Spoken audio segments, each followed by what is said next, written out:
on this Monday, you're watching First Shift. I'm Angelina Zarnecki. Coming up, we take a look at law enforcement's interest in electric vehicles. But first, your morning headlines. We will start with Toyota. The automaker is suspending output at all of its factories in Japan on Tuesday after a major supplier was hit by a cyber attack. The Nikkei newspaper reports that the supplier in question is Kojima Industries. The company makes metal, plastic, and electronic components. The newspaper reported that suspending operations for a day is estimated to affect more than 10,000 units.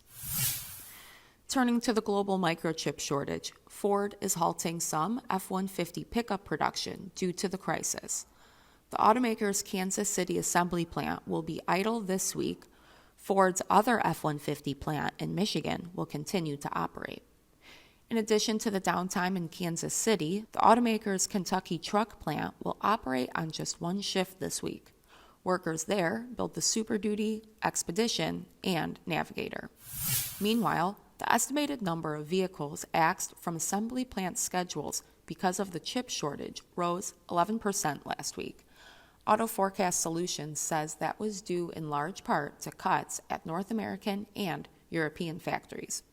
AFS says that as of last Friday, about 643,100 vehicles have been eliminated from global production schedules so far in 2022.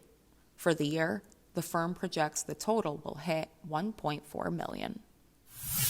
In other news, the toll from the fire that broke out aboard the Felicity Ace cargo ship may end up even higher than early estimates of $355 million. Volkswagen Group has been tight-lipped about the exact breakdown of U.S.-bound vehicles aboard the ship. However, dealer and company sources telling Automotive News that nearly half of the vehicles were Audis, followed in volume by Porsche vehicles.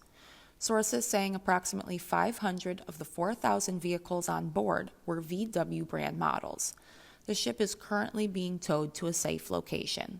VW says the damage to the vehicles will be covered by insurance.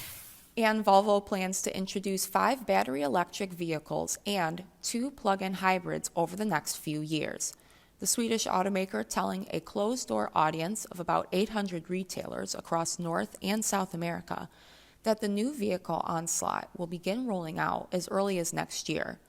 To pull it off, Volvo will begin ramping up plans to build more vehicles at its U.S. plant in Ridgeville, South Carolina. According to sources who attended the meeting, the 5 new battery electric vehicles include both a large and small crossover, a sedan, and 2 sporty wagon-like models. For this week's Mobility Monday feature, we look at the growing number of police departments that are adding EVs to their patrol fleets. And small-town police departments have been among the first to deploy electric police cars.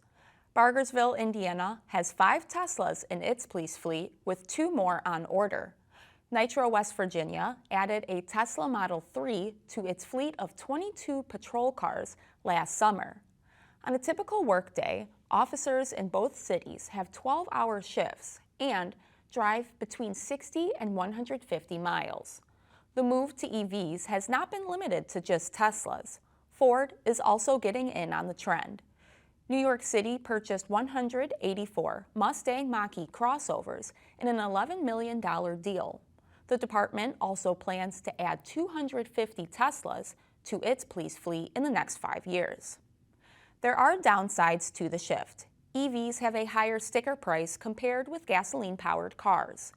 Upfitting costs are expensive, charging times can be slow, and limited driving range would be unsuitable for some state police duties. Michigan State Police Lieutenant Michael McCarthy telling our Richard Truitt that an electric police vehicle that is suitable for state police agencies that cover multiple counties needs at least 400 miles of range. Thanks for watching. Auto News Now comes your way this afternoon. We'll see you tomorrow.